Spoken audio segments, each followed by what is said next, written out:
I've been feeling so down, yeah. Can you tell me why? Can you tell me why?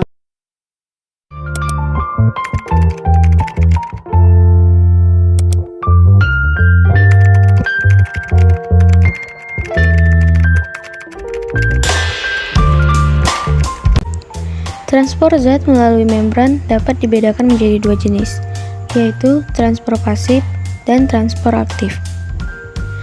Apa sih yang dimaksud dengan transport pasif dan apa sih yang dimaksud dengan transport aktif? Untuk mengetahui keduanya, mari simak terus video ini. Untuk yang pertama, di sini kita akan membahas tentang transport pasif.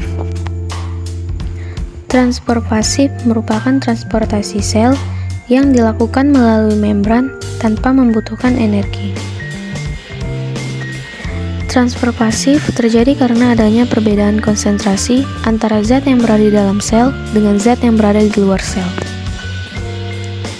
Transfer pasif meliputi difusi, difusi dipermudah atau facilitated diffusion, dan osmosis. Apakah yang dimaksud dengan difusi?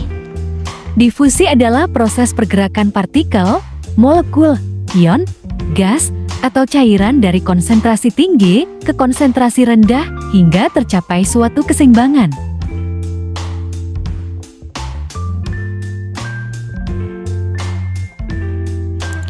Peristiwa difusi dapat ditemukan pada kehidupan sehari-hari.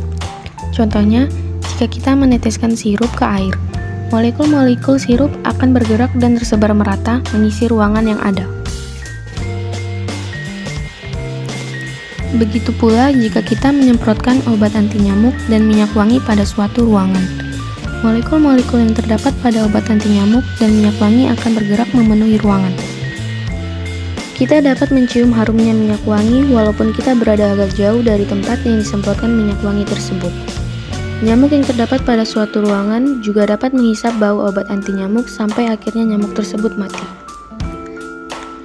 Peristiwa tersebut merupakan contoh peristiwa difusi. Menyebarkan sirup pada air disebut difusi cair. Adapun peristiwa menyebarkan molekul-molekul dari minyak wangi dan obat nyamuk adalah difusi gas. Pada suatu sel pun dapat terjadi peristiwa difusi. Peristiwa difusi pada sel terjadi jika zat tersebut mampu melewati membran sel. Pada difusi, pergerakan molekul melintasi membran dipengaruhi oleh gradien konsentrasi atau membran bersifat permeabel terhadap molekul tersebut. Jika suatu molekul berkonsentrasi lebih banyak pada satu sisi suatu membran daripada sisi lainnya, selalu ada kecenderungan molekul tersebut akan berdifusi menembus membran untuk menurunkan gradien konsentrasi. Salah satu peristiwa biologis yang melibatkan difusi adalah pengambilan oksigen oleh sel melalui respirasi seluler.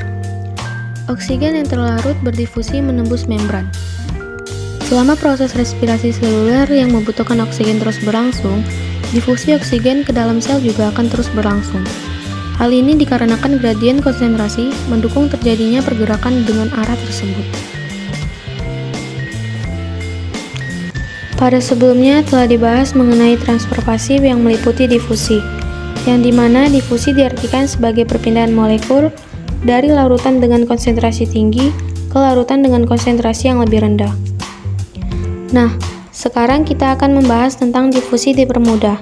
Adapun yang dimaksud dengan difusi dipermudah atau terfasilitasi adalah peristiwa difusi yang prosesnya dibantu oleh protein yang ada pada membran.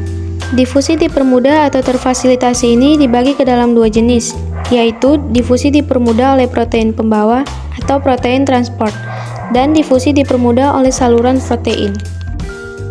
Banyak molekul polar yang berukuran besar, misalnya asam amino dan glukosa, dan ion, misalnya K+, Na+, dan sel minus, tertahan oleh membran ganda fosfolipid, tetapi dapat berdifusi melalui saluran yang dibentuk oleh protein. Protein yang biasanya membentuk saluran adalah protein integral. Saluran protein dapat membuka dan menutup karena adanya rangsangan listrik atau kimiawi. Membran sel atau membran plasma disebut juga dengan membran fosfolipid bilayer. Membran fosfolipid bilayer adalah membran ganda yang tersusun atas fosfat dan lipid atau lemak. Protein integral tertanam dalam lapisan ganda fosfolipid dan mengikatnya secara kovalen, menjadi bagian dari membran itu sendiri.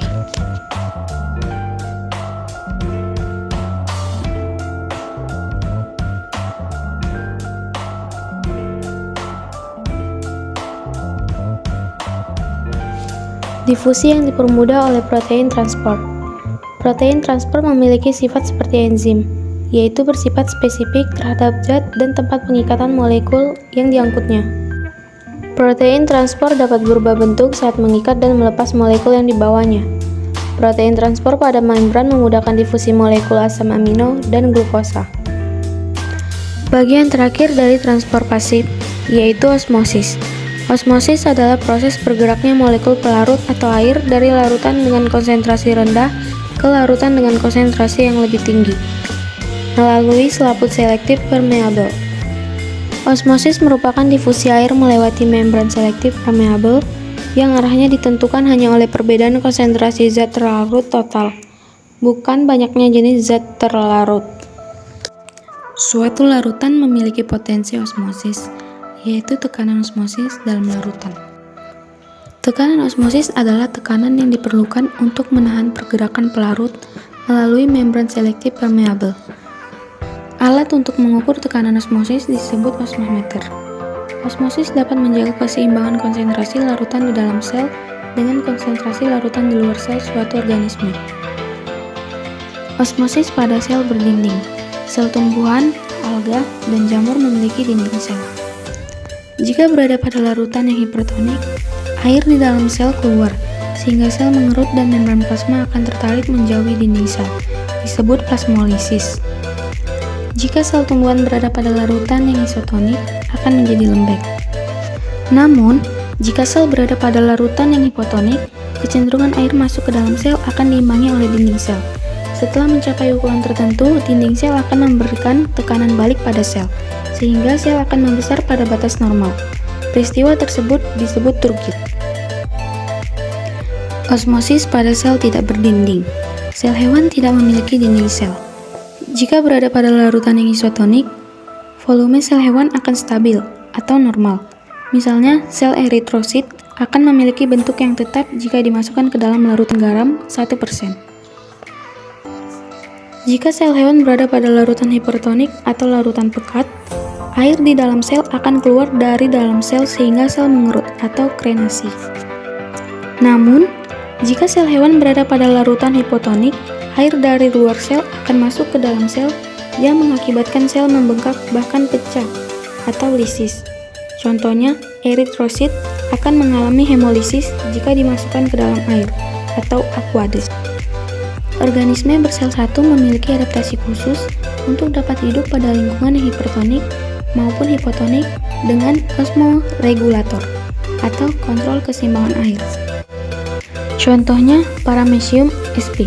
memiliki membran sel yang kurang permeabel terhadap air dan vakuola kontraktil untuk memompa air sebagai osmoregulator.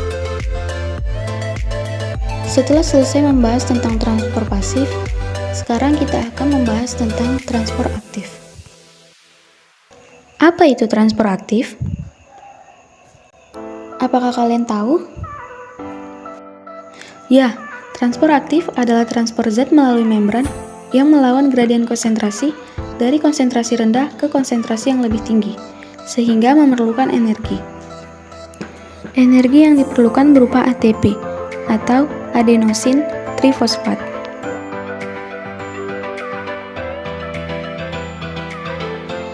Transport aktif meliputi pompa ion, kontransport, dan endositosis, eksositosis. Pompa ion adalah transport ion melalui membran dengan cara melakukan pertukaran ion dari dalam sel dengan ion di luar sel. Transport dilakukan oleh protein transport yang tertanam pada membran plasma, menggunakan sumber energi berupa ATP. Adenosin trifosfat dapat mentransport gugus fosfat terminalnya ke protein transport, sehingga terjadi perubahan konformasi pada protein transport. Perubahan konformasi tersebut membuat ion dapat diikat atau dilepaskan. Setiap membran plasma memiliki potensial membran, yaitu energi potensial listrik yang timbul akibat distribusi anion dan kation yang tidak sama pada sisi membran yang berlawanan. Sitoplasma bermuatan negatif, sedangkan fluida ekstraseluler bermuatan positif. Potensial membran berkisar antara 50-200 mV, bertindak sebagai baterai atau sumber energi yang memengaruhi transport substansi bermuatan. Contoh pompa ion yaitu pompa ion natrium kalium pada sel hewan. Sel hewan memiliki konsentrasi ion K+ lebih tinggi dan ion Na+ jauh lebih rendah dibandingkan dengan lingkungannya. Membran sel hewan mempertahankan konsentrasi ion melawan gradien konsentrasi dengan memompa ion Na+ keluar dan ion K+ masuk ke dalam sel. 2. Kontraspor. Kontraspor adalah transport aktif dari zat tertentu yang dapat menginisiasi transport zat terlarut lainnya. Kontraspor dilakukan oleh dua protein transport dengan energi berupa ATP. Contoh kontraspor yaitu pompa proton yang menggerakkan transport sukrosa pada sel tumbuhan. 3. Eksositosis, endositosis. Eksositosis, endositosis adalah transport vertikal dan molekul besar melalui pelipatan membran plasma atau pembentukan visikula. Pada eksositosis, visikula yang berisi makromolekul dari badan Golgi dipindahkan oleh sitoskeleton untuk bergabung dengan membran plasma. Kemudian, visikula menumpahkan isinya keluar sel. Eksositosis dilakukan oleh sel-sel sekretori.